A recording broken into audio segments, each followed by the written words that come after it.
Activity task class 10 West Bengal Board of Secondary Education English, অর্থাৎ পশ্চিমবঙ্গ মধ্যশিক্ষা পর্ষদের class 10-এর মডেল অ্যাক্টিভিটি টাস্ক পার্ট 4 অর্থাৎ আগস্ট মাসের জন্য যে মডেল অ্যাক্টিভিটি টাস্কটা দেওয়া হয়েছে সেটার সমাধান এই ভিডিওতে করব। এখানে আমরা অ্যাক্টিভিটি 1 করব। অ্যাক্টিভিটি 1-এ লেখা আছে right the correct alternative to complete the following sentence, অর্থাৎ এই যে প্যারাটা, এই যে কবিতাটা দিয়েছে, পোয়েমটা দিয়েছে, মাই ওন টু ফ্যামিলি, এই কবিতাটা থেকে এখানে দেওয়া আছে কোশ্চেনটা। তোমরা নিশ্চয়ই কবিতাটা পড়েছো। তাই এখানে একটা 4টে করে অপশান দেওয়া আছে, যে অপশানটা রাইট হবে সেখানে টিক চিহ্ন দিতে হবে। অর্থাৎ তাহলে কি হচ্ছে, write the correct alternative to complete the following sentence. প্রথম কি দিয়েছে, the old woman was all nobilistic and কি কি ছিল, দিয়েছে একটা গোল্ড, র্যাগ, সিলভার, ডায়মন্ড। কোনটা হবে, র্যাগ। ঠিক আছে। নেক্সট কোশ্চেন দেওয়া আছে, question number 2, the old woman open a little, কি তিনি বৃদ্ধ মহিলাটি কি খুলেছিল, পার্স, পাম হাতের তালু, ব্যাগ, ডোর। কি হবে, ব্যাগটা খুলেছিল। ঠিক আছে। দি ব্যাগ কন্টেন্ট দি পোয়েটস, মানে ব্যাগের মধ্যে ছিল মানি, কবির মানি ছিল, সিক্রেট ছিল, ক্লথ ছিল, পেন ছিল। অর্থাৎ এতে দিয়েছে মানি, বিতে দিয়েছে সিক্রেট, সিতে ক্লথ, ডিতে পেন। তাহলে এখানে হবে সিক্রেট, অর্থাৎ বি তে টিক চিহ্ন দেবে, অর্থাৎ বি আনসারটা হবে। এইবার আমরা অ্যাক্টিভিটি 2-তে আসবো। অ্যাক্টিভিটি 2-তে দিয়েছে fill in the blanks by choosing the correct alternative given in the bracket. অর্থাৎ এখানে অপশান দেওয়া আছে, ব্র্যাকেটে 3টে করে অপশান দেওয়া আছে, কোনটা হবে। এ কাইট ফ্লাইং ফেস্টিভ্যাল ওয়াজ, এখানে দেওয়া আছে অর্গানাইজ, বিইং অর্গানাইজড, অর্গানাইজড। কি হবে তাহলে, a kite flying festival was organised on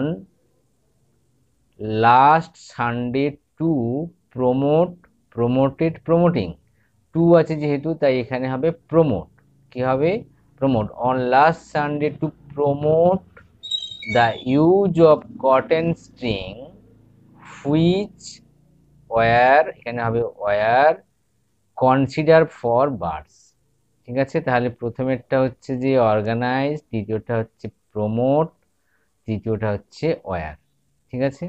activity 2 complete হলো। অ্যাক্টিভিটি 3, অ্যাক্টিভিটি 3-তে লিখেছে describe in about 100 words the process of making a statue, the process of making a statue, অর্থাৎ একটি statue তৈরি করা হয় কিভাবে তার প্রসেসিং করতে বলেছে। এখানে কি দিয়েছে, ইউজ দি ফলোয়িং পয়েন্ট, নিচে কতগুলো পয়েন্ট দিয়েছে, এই পয়েন্টগুলোকে নিয়ে তোমাকে এটা লিখতে হবে।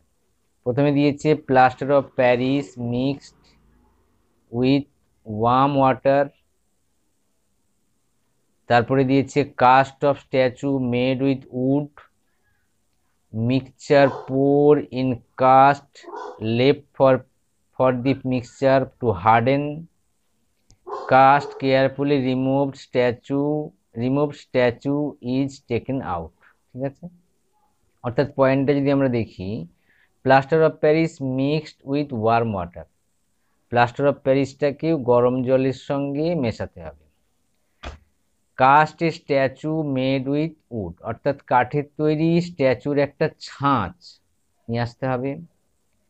Mixture pour in cast, mixture মানে মিশ্রণটাকে সেই ছাঁচের মধ্যে ফেলতে হবে। Left for the mixture to harden, কিছু সময় রেখে দিতে হবে মিশ্রণটাকে শক্ত করার জন্য। কাস্ট কেয়ারফুল রিমুভড, কাছ থেকে ধীরে ধীরে খুব সাবধানে বের করে নিতে হবে। স্ট্যাচু ইজ টেকেন আউট, স্ট্যাচুটা সেখান থেকে বের করে, কাজটাকে সরিয়ে দিতে হবে আর স্ট্যাচুটাকে সেখান থেকে বের করে নিতে হবে। এবার এর আনসারটা দেখো, making a statue is made through several stage, অর্থাৎ স্ট্যাচু তৈরি হয় কতকগুলো পদক্ষেপের মাধ্যমে।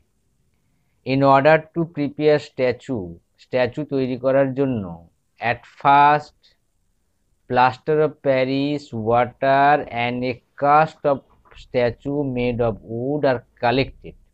অর্থাৎ স্ট্যাচু তৈরি করার জন্য তোমাকে প্রথমে প্লাস্টার অফ প্যারিস, জল এবং একটা কাঠের তৈরি ছাঁচ তোমাকে সংগ্রহ করতে হবে। Then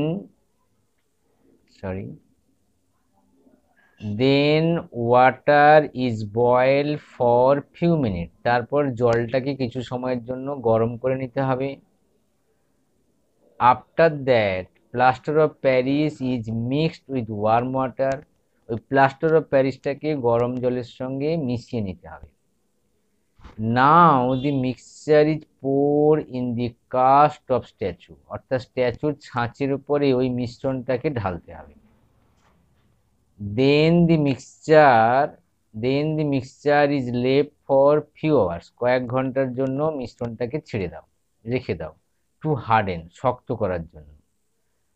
after that the cast is removed carefully, ওই ছাঁচটাকে ধীরে ধীরে সরিয়ে নিতে হবে।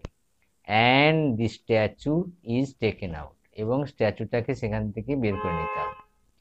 Then the statue is polished with sand paper softly for glaziness, চকচকে বা মসৃণ করার জন্য, চকচকে করার জন্য স্ট্যাচুটাকে কিছুটা একটা স্যান্ড পেপার অর্থাৎ সিরিজ কাগজ দিয়ে ওটাকে ঘষে নিতে হবে বা পালিশ করে নিতে হবে। Now it is ready to use for home decoration, এখন এটা বাড়িঘর সাজানোর জন্য এই স্ট্যাচুটাকে ব্যবহার করা যেতে পারে। ঠিক আছে, এইভাবে তুমি প্রসেসিংটা লিখবে। অ্যাবাউট 100 ওয়ার্ড বলেছে, নিয়ার অ্যাবাউট 100 ওয়ার্ডস হয়েছে, তোমরা নিশ্চয়ই পারবে। Best of luck.